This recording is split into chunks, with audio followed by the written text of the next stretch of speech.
الحمدللہ رب العالمین والعاقبۃ للمتقین والصلاۃ والسلام علی سید المرسلین وعلی آلہ واصحابہ اجمعین، اما بعد فاعوذ باللہ من الشیطان الرجیم، بسم اللہ الرحمن الرحیم۔ حاضرین محترم، آج ہم سید الشہداء حضرت امیر حمزہ رضی اللہ تعالی عنہ کا ذکر کرتے ہیں، اور آئندہ جمعۃ المبارک میں سورۃ الاخلاص پہ ہم بات کریں گے۔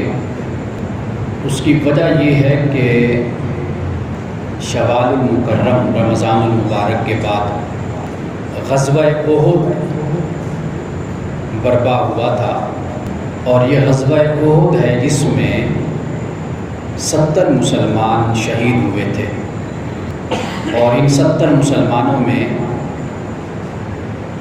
رسول اللہ صلی اللہ علیہ وسلم کے سب سے زیادہ عزیز اور پیارے چچا حضرت امیر حمزہ رضی اللہ تعالیٰ عنہ کی بھی شہادت ہوئی۔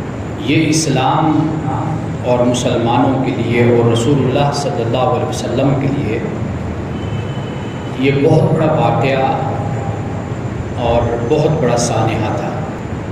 حضرت امیر حمزہ رضی اللہ تعالیٰ عنہ کے کچھ خاندانی پس منظر کو اگر ہم دیکھتے ہیں تو معلوم یہ ہوتا ہے کہ آپ رسول اللہ صلی اللہ علیہ وسلم کے چچا ہیں، اور عبد المطلب، حضرت عبد المطلب جو رسول اللہ صلی اللہ علیہ وسلم کے دادا جان ہیں، انہوں نے نکاح کیا حضرت حالہ سے۔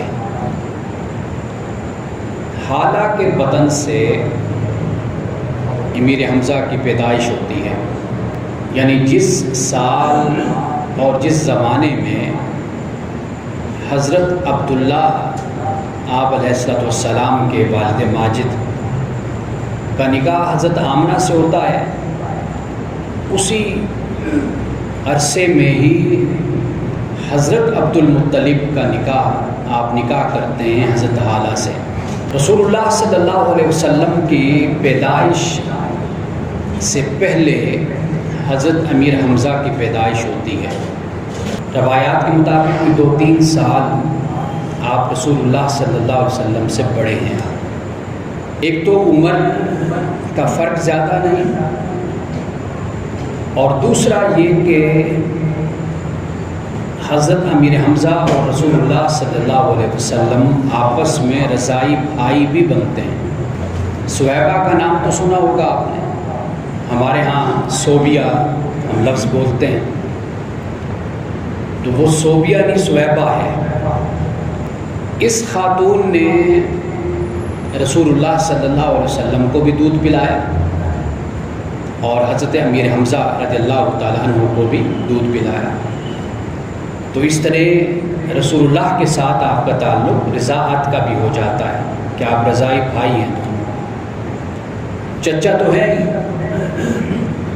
اور رسول اللہ صلی اللہ علیہ وسلم سے جو منقول روایات ہیں اس سے یہ بھی معلوم ہوتا ہے کہ رسول اللہ کو اپنے چچا امیر حمزہ سے بے حد محبت تھی، بے حد محبت تھی، اور اسی محبت کی وجہ سے ہی حضرت امیر حمزہ کو بھی رسول اللہ سے جو محبت تھی،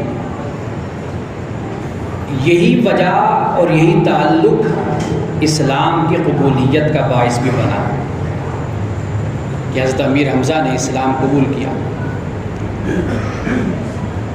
زمانہ قبولیت اسلام کا سیدنا فاروق اعظم اور امیر حمزہ، ان کا زمانہ تقریباً آگے پیچھے بنتا ہے۔ سیدنا فاروق اعظم رضی اللہ تعالیٰ عنہ کے گھر میں آپ کے بہنوئی مسلمان ہوئے، حضرت زید بن سعید، نعیم بن عبداللہ کہ جو قرآن پڑھانے جاتے تھے، آپ کی بہن فاطمہ، سیدنا فاروق اعظم رضی اللہ تعالیٰ عنہ کے گھر کے یہ افراد مسلمان ہوئے۔ اور آپ جانتے ہیں کہ سیدنا فاروق اعظم رضی اللہ تعالیٰ عنہ جب اپنے گھر سے نکلے اس ارادے سے کہ وہ رسول اللہ صلی اللہ علیہ وسلم کو شہید کر دیں گے، تو صحابی نے راستے میں یہی کہا تھا نا کہ جس ارادے سے تم جا رہے ہو کہ تم نعوذ باللہ یہ چاہتے ہو کہ اسلام کی شمع کو تم بجھا دو اپنی پھونکوں سے، لیکن وہ شمع تو تمہارے اپنے گھر پہ روشن ہو چکی ہے۔ معلوم ہوا کہ بہن بہنوئی مسلمان ہو گئے، اور نعیم بن عبداللہ ان دونوں کو، بہنوئی اور بہن کو، قرآن کی تعلیم دیتے ہیں، قرآن پڑھاتے ہیں۔ آپ کو معلوم ہے کہ سیدنا فاروق اعظم جب گھر گئے، اپنی بہن کو مارا، بہنوئی کو مارا، صحابی جو پڑھانے والے تھے وہ چھپ گئے، چھلانگ لگا کے دیوار کے دوسری طرف چلے گئے۔ بڑے بڑے گھروں کی وہاں پر روایت نہیں تھی، دیواریں اونچی نہیں تھیں، سادے گھر ہوتے تھے، اور جب ان کو مار لیا، پیٹ لیا، تھک گئے، پھر بہن نے کہا کہ بھائی مار لو جتنا مارنا چاہتے ہو، لیکن یہ بات یاد رکھ لو کہ اب جان چلی جائے گی لیکن اسلام دل سے نہیں جائے گا۔ بس اس جملے نے متاثر کیا۔ پھر وہ جو صحابی چھپ کر بیٹھے تھے وہ بھی باہر نکل کر آ گئے، اور انہوں نے کہا کہ اے عمر فاروق، اے عمر تمہیں مبارک ہو کہ میں نے خود رسول اللہ کی زبان سے تمہارے لیے دعا کو سنا ہے۔ رسول اللہ کی زبان سے میں نے خدا سے تمہیں مانگتے ہوئے سنا ہے کہ رسول اللہ تمہیں اللہ سے مانگ رہے تھے۔ تو سیدنا فاروق اعظم، باقی تو صحابی مرید ہے نا، کہا جاتا ہے کہ فاروق اعظم مراد ہیں کہ رسول اللہ نے ان کو اللہ سے مانگا تھا۔ خیر یہ علیحدہ واقعہ ہے۔ اب جب سیدنا فاروق اعظم گھر سے نکلے، تلوار تو ہاتھ میں تھی لیکن اب اوپر تلوار نہیں تھی، نیچے تلوار تھی۔ جیسے ایک شکست خوردہ انسان، ہارا ہوا انسان آتا ہے نا، اس کیفیت میں سیدنا فاروق اعظم آ رہے۔ صحابہ ڈر گئے، کہا کہ بھئی یہ تو معاملہ کچھ گڑبڑ لگ رہا ہے، فاروق اعظم عمر آ رہا ہے، ہاتھ میں تلوار بھی ہے، کہیں کچھ کرنے تو نہیں آ رہا، کسی ارادے سے تو نہیں آ رہا۔ اب رسول اللہ صلی اللہ علیہ وسلم کے کاشانے پہ، دروازے پہ پہرا دینے والا کون تھا؟ وہ امیر حمزہ تھے۔ وہ کھڑے ہوئے تھے۔ صحابہ نے جب اپنی پریشانی کا اظہار کیا کہ عمر آ رہا ہے، سیدنا امیر حمزہ نے فرمایا کہ اگر اچھی نیت سے آ رہا ہے تو خیر، اگر عمر کی نیت اچھی نہیں تو اسی کی تلوار سے میں اس کا سر قلم کر دوں گا۔ یہ سیدنا امیر حمزہ نے فرمایا۔ یعنی اس سے یہ معلوم ہوتا ہے فاروق اعظم سے پہلے امیر حمزہ نے اسلام قبول کر لیا تھا۔ یہ نبوت کا کوئی چھٹا سال بنتا ہے، چھٹا سال بنتا ہے۔ سیدنا فاروق اعظم سے پہلے سیدنا امیر حمزہ نے اسلام قبول کیا تھا۔ اور آپ کو یہاں پر یہ بات بھی سناتا چلوں کہ جب عمر نے اسلام قبول کیا، رسول اللہ کی بارگاہ میں پہنچے تو رسول اللہ نے عمر کا دامن پکڑ کر یوں کھینچ کے فرمایا، عمر اب تو اسلام کی دشمنی سے باز آ جاؤ۔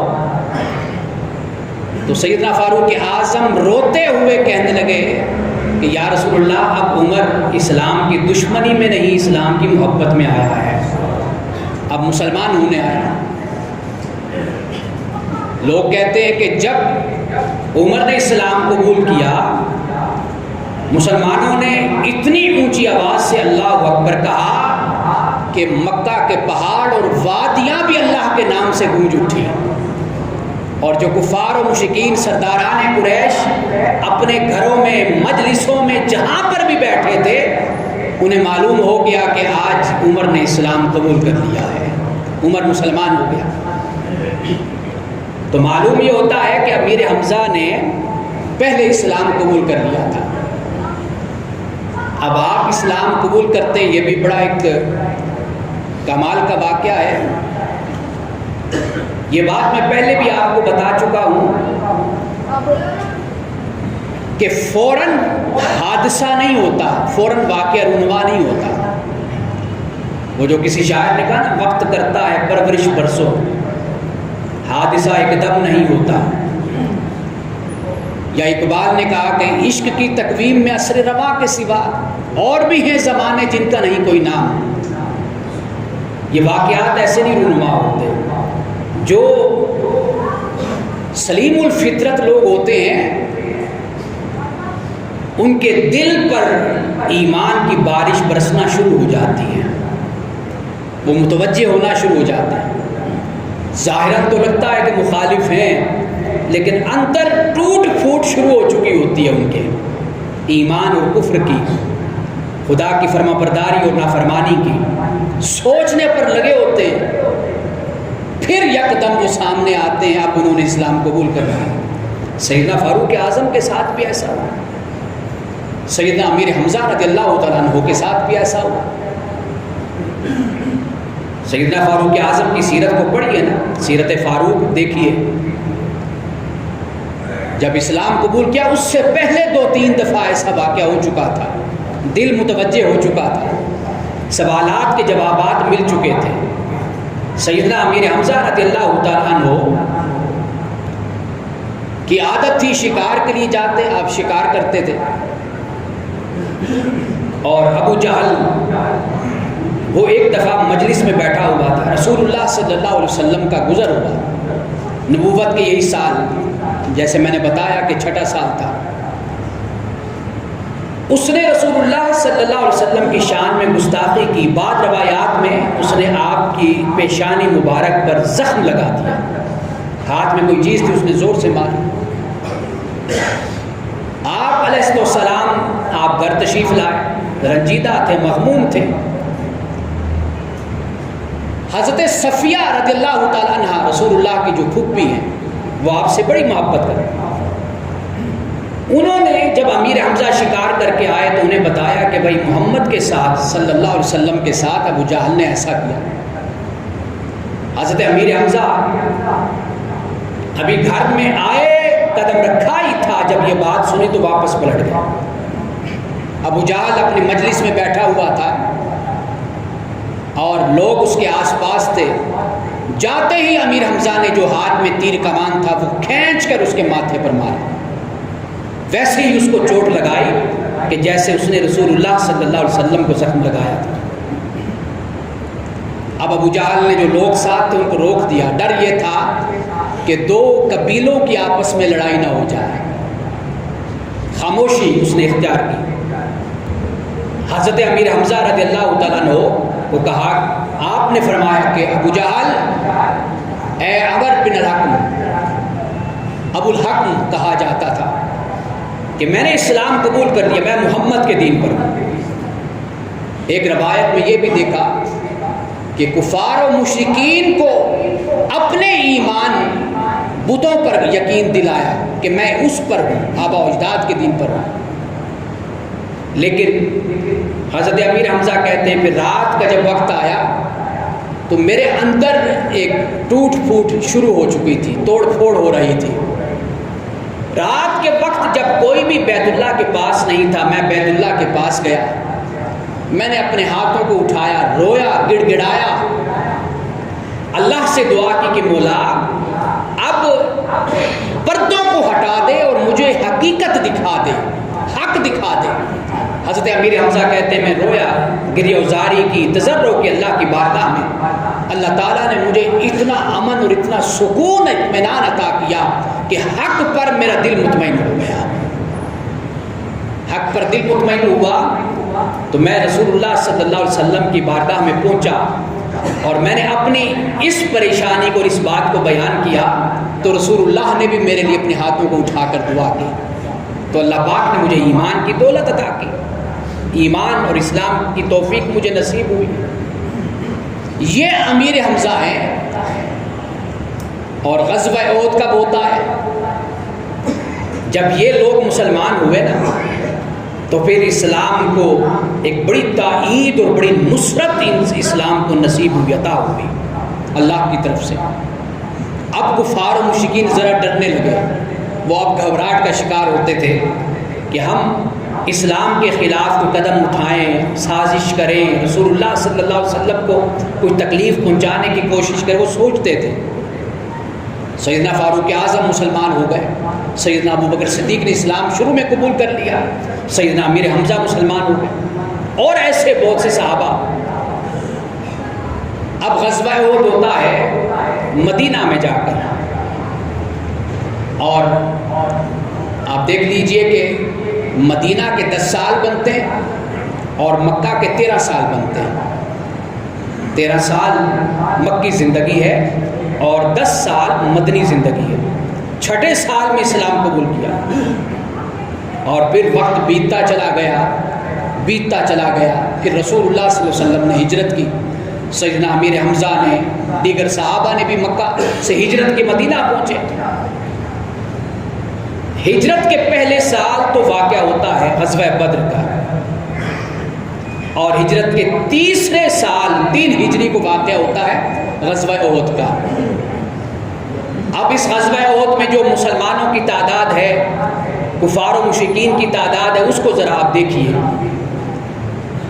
مسلمانوں کی تعداد تو 700 ہے، کل 700 تعداد مسلمانوں کی ہے، اور جن کے پاس زرے ہیں ان کی تعداد صرف 100 ہے، بس یہ تعداد ہے مسلمانوں کی۔ اور اس کے مقابلے میں جو کافروں کی تعداد ہے وہ ہے 3000۔ 700 تو ان کے زرہیں پہنے ہوئے ان کے سپاہی تھے، لڑنے والے تھے، 700، اور مسلمانوں کی کل تعداد 700 ہے۔ اب یہ مارکہ برپا ہوتا ہے۔ عتبہ ہندا کا والد، فتح مکہ کے موقع پر حضرت ہندا مسلمان ہو جاتے ہیں، ابو سفیان بھی مسلمان ہو جاتے ہیں۔ ابو سفیان کی بیوی ہے حضرت ہندا، لیکن غزوہ احد کے موقع پر یہ مسلمان نہیں تھی۔ غزوہ بدر میں چونکہ عتبہ کو قتل کیا تھا، باصل جہنم کیا تھا حضرت امیر حمزہ نے، وہ اپنے والد کا بدلہ لینا چاہتی تھی۔ اس نے ایک غلام کو، جو ان کا غلام تھا، وہ تیار کیا۔ فتح مکہ کے موقع پر یہ مسلمان ہوئی تھی۔ غلام کا نام تھا وحشی۔ اچھا، وحشی بھی پھر بعد میں مسلمان ہو گئے تھے، اور وحشی وہ صحابی ہیں کہ جنہوں نے مسیلمہ کذاب کا قتل کیا تھا، اور یہ کہا تھا کہ مجھے ساری زندگی اس چیز نے بڑی تکلیف دی کہ میں نے رسول اللہ کے چچا کو شہید کیا تھا۔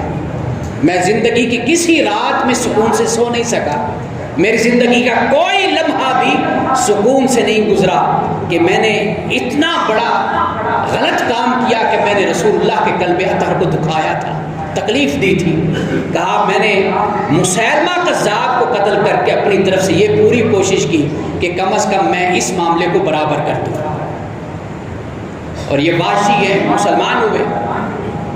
رسول اللہ صلی اللہ علیہ وسلم نے ان سے بس ایک بات فرمایا وحشی، جب بھی میرے پاس آیا کرو اپنے چہرے کو چھپا کر آیا کرو، اس لیے کہ جب تم میرے سامنے بغیر پردے کے آؤ گے تمہیں دیکھ کر میرے چچا کا غم تازہ ہوتا ہے، میرا دل دکھتا ہے۔ یہ حضرت وحشی بعد میں مسلمان ہوئے، ان سے رسول اللہ نے یہ فرمایا تھا۔ اب آپ یہ بھی دیکھیے کہ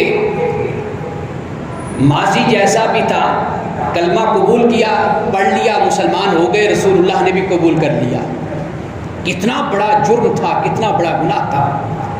سیدنا امیر حمزہ رضی اللہ تعالیٰ عنہ کی شہادت، ان کا قتل کرنا اور بے رحمی سے قتل کرنا، رسول اللہ نے حضرت ہندا کو بھی معاف کر دیا۔ امیر حمزہ کا قتل غزوہ احد میں ہوا، وحشی کو بتایا گیا، ہندا نے کہا کہ تم نے قتل کرنا ہے۔ اب وحشی تیر انداز تھے، اور تیر مارنے کبھی بھی ان کا تیر خطا نہیں ہوتا تھا، وہ تلاش میں تھے، تعاقب میں تھے حضرت امیر حمزہ کے۔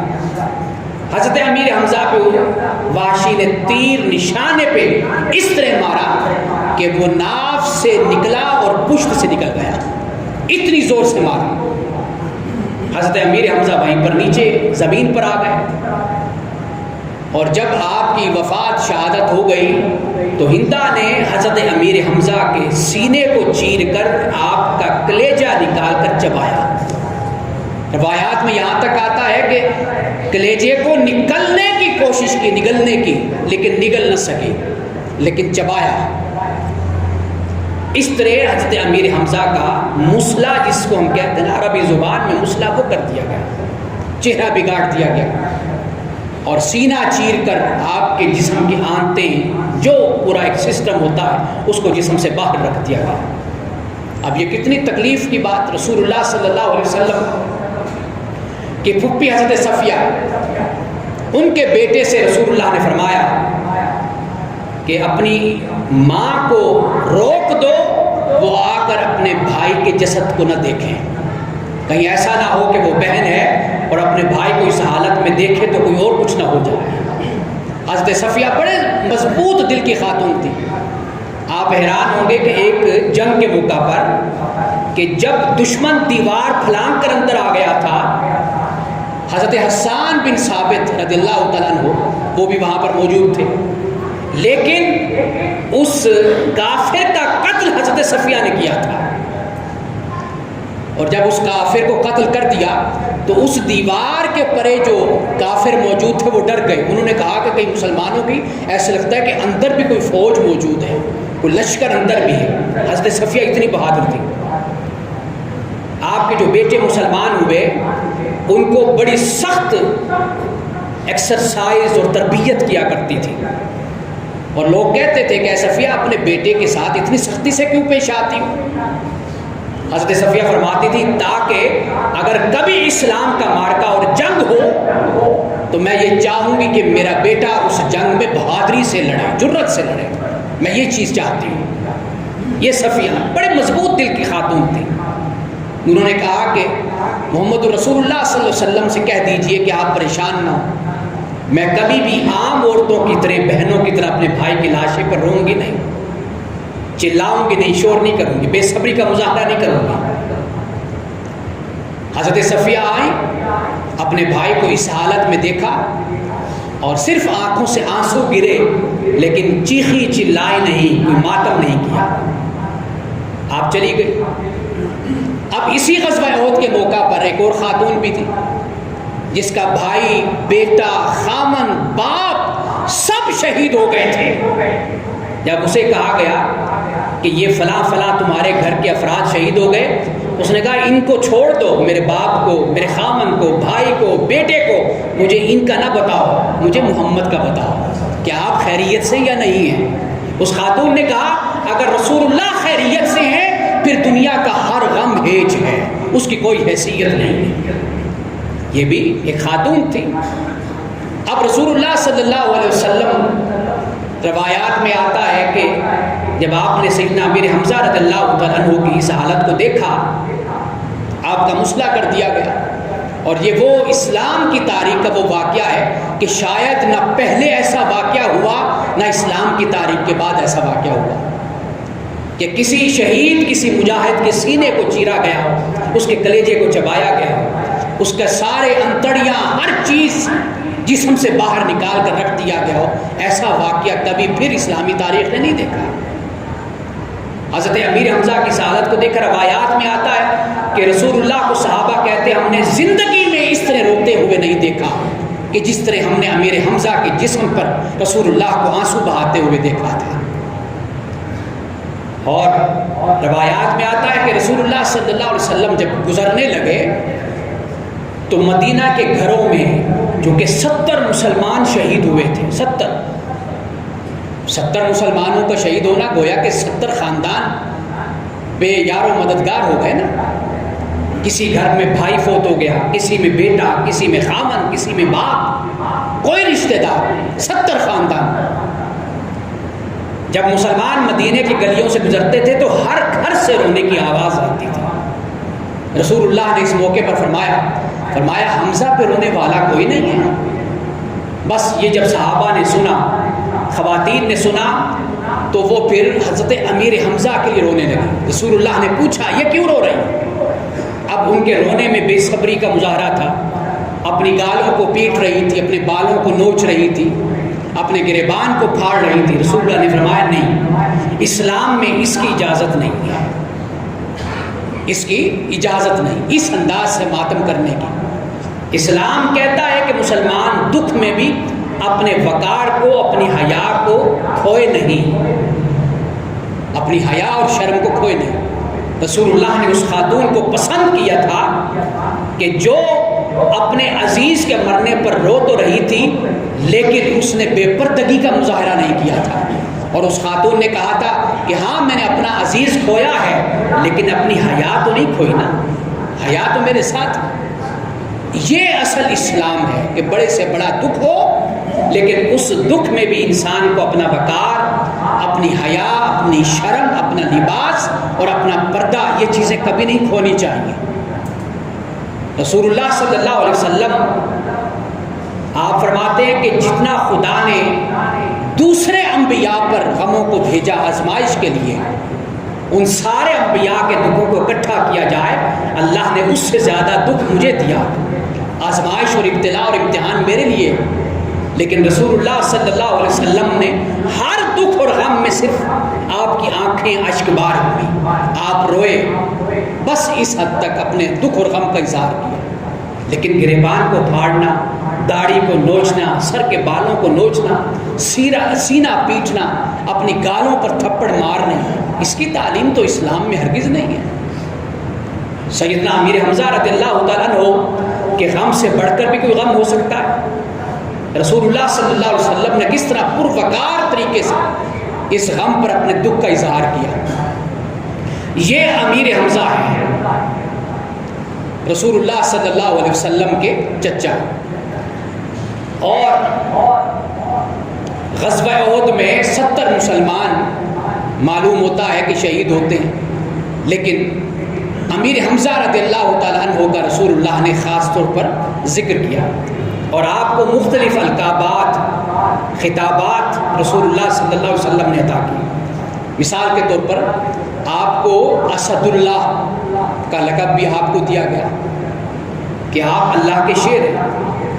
رسول اللہ صلی اللہ علیہ وسلم نے ایک مقام پر نہیں، یعنی رسول اللہ نے حضرت امیر حمزہ رضی اللہ تعالیٰ عنہ کا ذکر اس طرح اپنی محافل، اپنی مجالس میں، اپنے دوستوں میں، ہر جگہ پر بیٹھ کر اس طرح کیا کہ جس طرح رسول اللہ صلی اللہ علیہ وسلم حضرت خدیجہ الکبریٰ رضی اللہ تعالیٰ عنہ کا ذکر کرتے تھے۔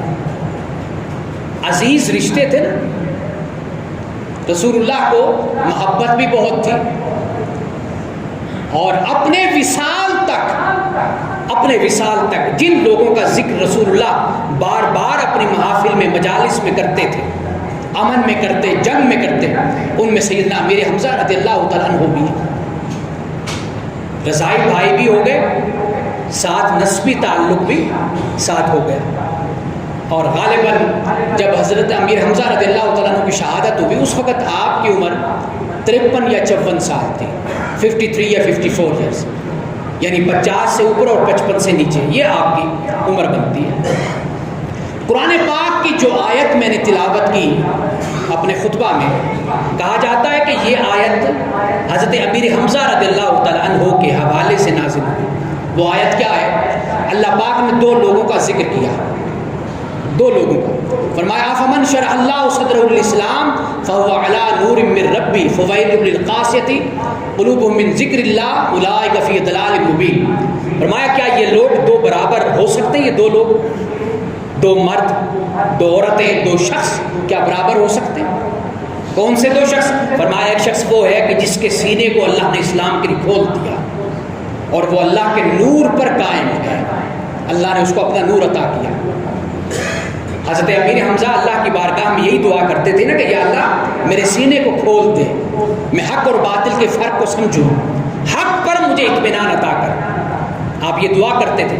اللہ پاک نے کہا کہ کیا وہ شخص کہ جس کے سینے کو اللہ نے اسلام کے لیے کھول دیا اور وہ نور پر کھڑا ہوا ہے، کیا وہ شخص، اور وہ شخص کہ فویل للقاسیۃ، کہ جس کے لیے ہلاکت ہے، کہ جس کا سینہ اللہ کی یاد سے بند ہو گیا، قاسیہ ہو گیا، سخت ہو گیا اللہ کی یاد سے، کیا وہ برابر ہو سکتے؟ کبھی نہیں برابر ہو سکتے.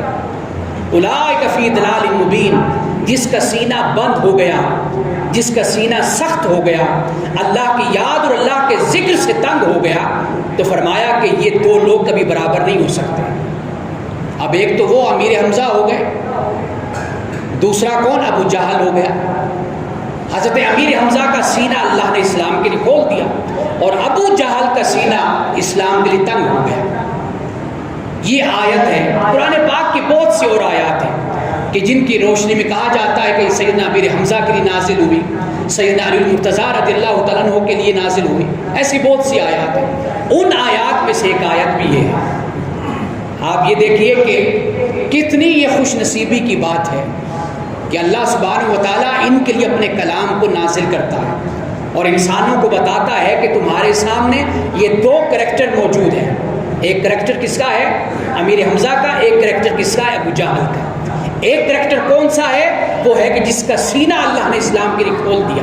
اور ایک کریکٹر کون سا ہے؟ کہ جس کا سینہ اسلام کے لیے تنگ ہو گیا، گھٹن کا شکار ہو گیا. تو اللہ نے یہ بتا دیا کہ ان دونوں میں سے اپنے لیے چن لو کہ کون سا کردار تم پسند کرتے ہو. سیدنا امیر حمزہ رضی اللہ تعالیٰ عنہ 6 ہجری کو بھی مسلمان ہوتے. آپ اندازہ کیجئے کہ یہ کتنا عرصہ، بہت کم عرصہ بنتا ہے.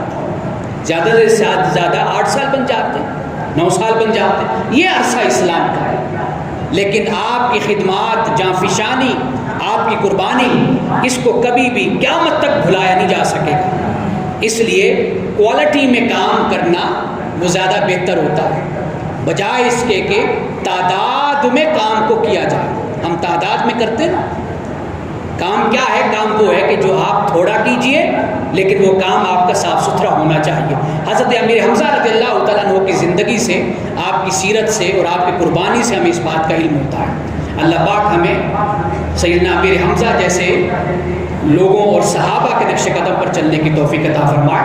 واخر دعوانا الحمدللہ رب العالمین.